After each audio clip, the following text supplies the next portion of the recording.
Yes, good morning, children. Today, I think we have to start chapter number third. Chapter number third is silent features of the Constitution.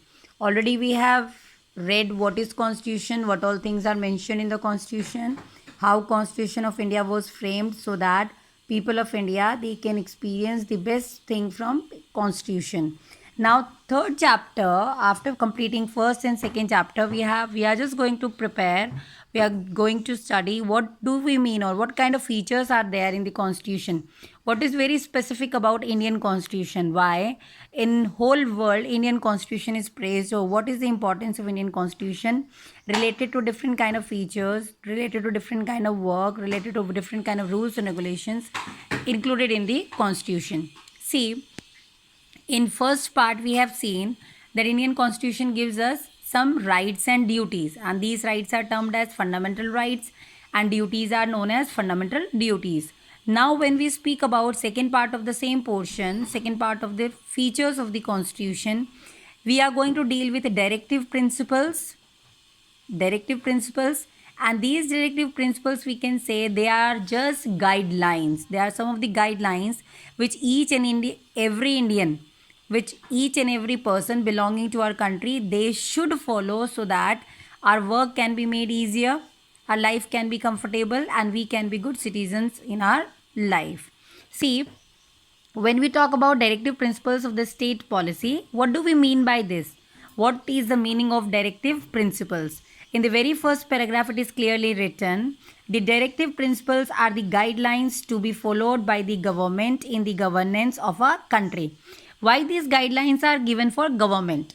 Actually, when we speak about fundamental rights and duties, when we speak about fundamental rights and duties, we are clearly speaking about what people of India they are getting, what people of India are having as duties related to the nation.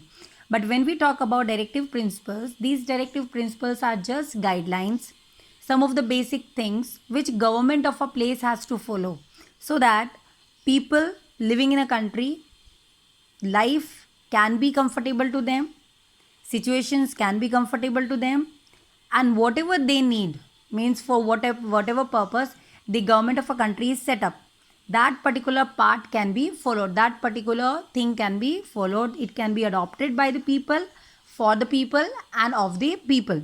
Since we are following democratic form of government, we are having democracy in our country, so these guidelines, these directive principles, they will be used as guidelines, as some paths, as some ways, some methods, because of which country can be governed in a proper way and people of India they will not face any problem. Then, which part of the Constitution has directive principles? We can see part 4 of the Constitution has the directive principles. And these directive principles, they are included in the article 36 to 51. They are included in the article 36 to 51.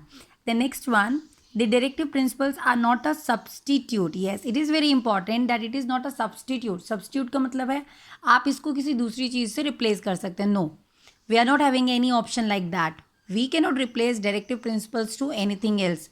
Whatever directive principles are there as it is given in the Constitution, they have to be followed. They have to be followed by the people. They have to be followed by the government so that something good can be done for the common public.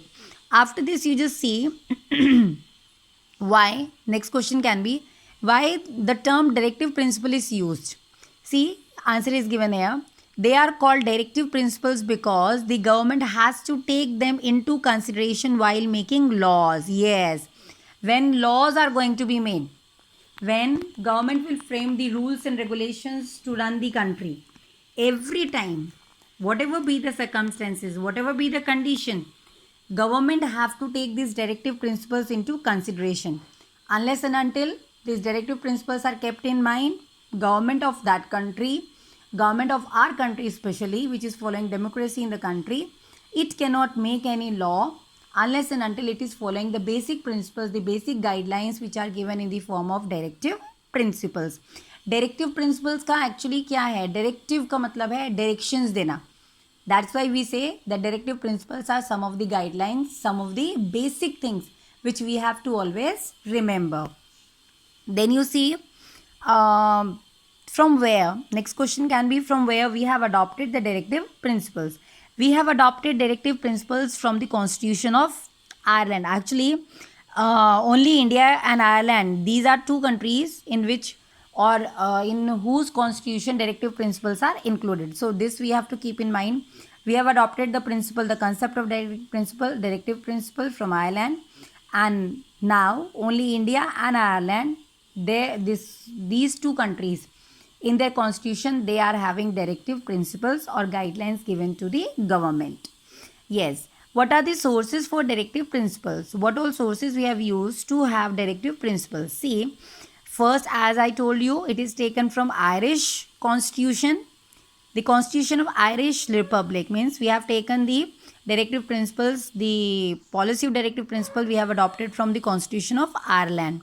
Second one, the Declaration of Rights of Man and Citizens of Revolutionary France. Some part of the directive principles we have taken from declaration which was done by France in a revolutionary movement. Then third one, basically many directive principles we have adopted from Gandhian principles. What were Gandhian principles? Some basic things were used by Gandhiji. This you will read, you are going to prepare, you are going to go through this portion in next class, in class 10th, where I will tell you what all kind of policies were used by Gandhiji. So from that also, from his policies, from his principles, from Gandhiji's principles, we have adopted some directive principles. Then fourth part, the Charter of Human Rights. Yes, it is very important. This also you will prepare, you will just go through in class 10th. Though you have read some part of this in class 8th also. But in detail, I am going to tell you in class 10th. See, we are having a forum, and this forum speaks about Human Rights Commission.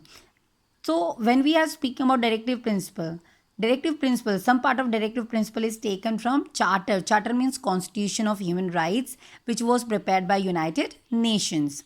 Then fifth one, the Universal Declaration of Human Rights. As I told you, human rights are being declared by UNO, and when the declaration was done by UNO, most of the things which were kept, most of the things means the things related to basic things of humanity, mankind, humanitarian behavior, all these things were included in under Universal Declaration of Human Rights, and that part we have also adopted under directive principles. We have included this part into directive principles. Yes, this was something about sources of the directive principle.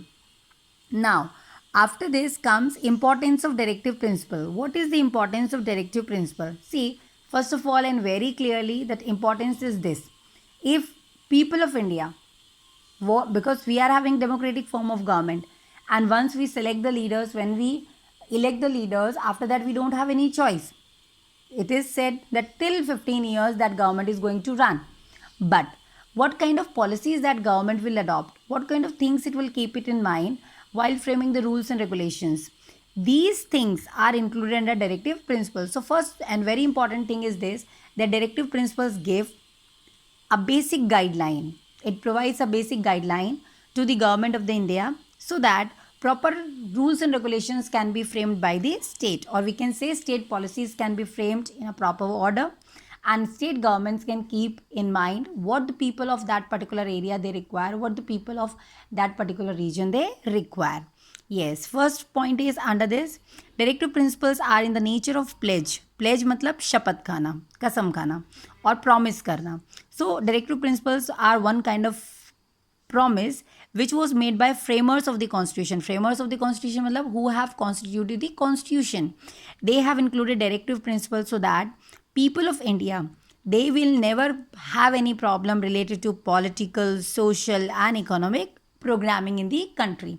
Means all these three aspects of life, they will be kept in concern, that is political, social and economic platforms.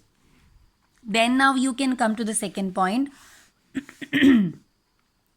The directive principles gave guidelines to the government to make laws and draft. This I have already explained you. It is the basic draft, it is the basic platform, it is the basic thing which provides us, which gives us a basic, which satisfies the basic requirement of the government so that it can frame those rules and regulations which are going to create, which are going to give a good platform to the government, and government is going to frame those laws which are those rules and regulations which are in favor of the people.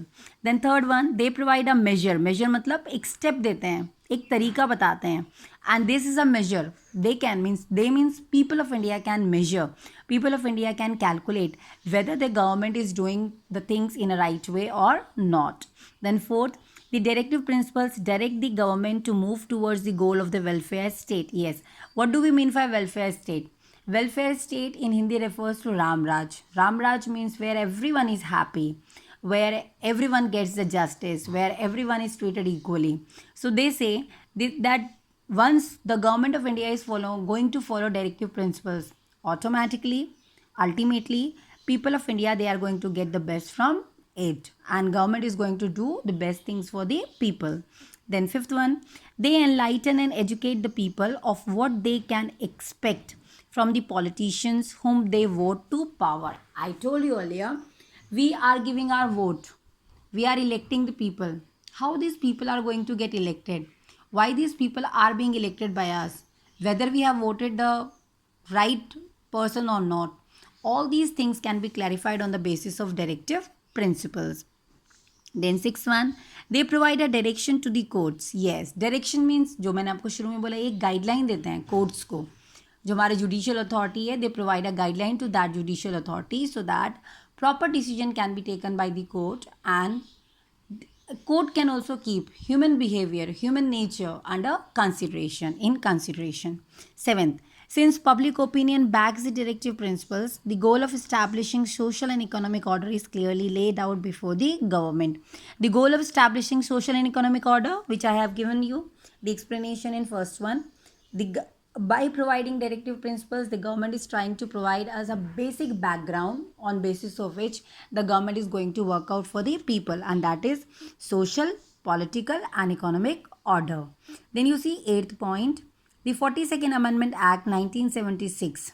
What does it provide? It provides us, it says, to give effect to any of the directive principle, it will not be declared unconstitutional. Yes, not even a single directive principle can be included. Unconstitutional means it is just a part of constitution. There is no law, there is no rule in the country to make directive principles applicable by the court. But without making it applicable, they are automatically applicable because we belong to India, we are citizens of India, and our constitution has given us this right that we can ask any MLA, MP, any minister the questions related to development, prosperity of the people, development and prosperity of the country. And nobody can bind us, nobody can enforce us, nobody can force us not to ask such questions to the ministers, not to ask such kind of questions to the higher authorities. Yes, with this, your importance of the directive principle is over. Then now you can come to welfare state. What do you mean by welfare state, or what a welfare state is? As I told you here, the welfare state is that state. A welfare state is a state which seeks to ensure the maximum happiness of maximum number of people living within its territory.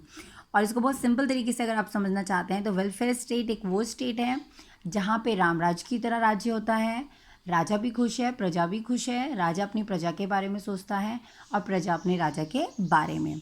Means no one is unhappy, everybody, rich और poor, person belonging to high caste, low caste, they all are treated equally, and government is every time ready to serve the common people. Government is making those policies which are for the betterment of the people.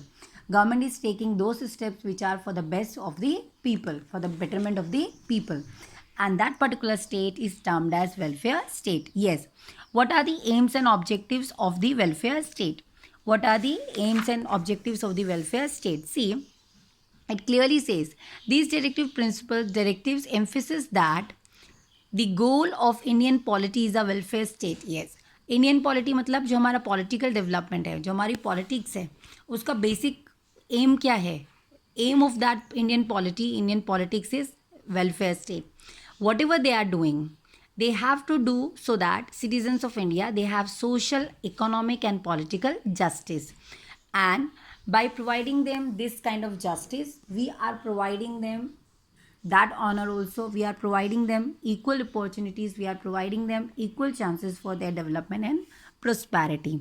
Then when we talk about social economic justice, then automatically we have to see union and state governments. Yes, it is their duty, it is their basic duty. Means if they are not fulfilling this duty, people can go to court, people can ask the questions. So we say it is the duty of the people to maintain or to see what union government and state government can do for betterment of the people, for upliftment of the people living in a particular country. Basically, when we talk about our country, then it directly deals with the people of India. Then next one, what is the aim? This was objective. Then what is the aim of directive principle? Directive principles which aim of directive principle is establishing social and economic democracy, the basic goal of a welfare state. Means we are following democratic form of government. Since we are following democratic form of government, so it is duty of the country, it is duty of the people, it is duty of the governance to see whether we are doing what we were planning to do, whether we are following all these things in our life or not, whether we are planning out the things in order to make people of India happy, people of India experience each and every kind of happiness in their life. So this is the basic aim of directive principles. See, I'm completing till here, and in the next video I'll be sharing the rest portion of the chapter. You please go through the chapter properly, read each and everything properly, and if you have any query, if you have any doubt, you can clear it out on WhatsApp number, whether in person or whether in the group. Okay, thank you.